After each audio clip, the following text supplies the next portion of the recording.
Aziz do'stlar, biz Xitoydamiz. Kargil haqida ko'p ma'lumot beraman, to'g'rimi? Kargil haqida ko'p ma'lumot beraman.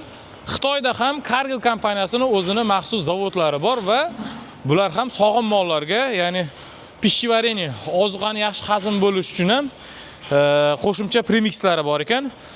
Provimi O'zbekistonda ham bor, ya'ni Rossiyadan ishlab chiqarilib kelinadi, Moskvadan keladi, Provimi nomi bilan.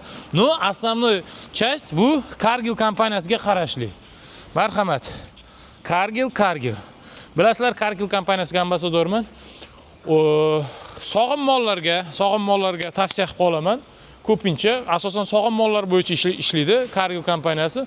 Atkormishni ham bor deyishdi, lekin men hali ko'rmadim.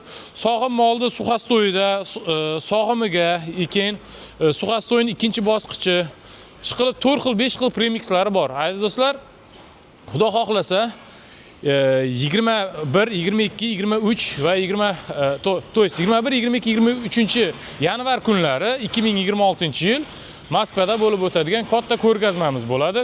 Ko'rgazmada sizlarni kutib qolamiz. Imенно ratsion bo'yicha, ozuqa bo'yicha ham bir zo'r ma'lumotlar olib ketishingiz mumkin. Bizdan uzoqlashmang.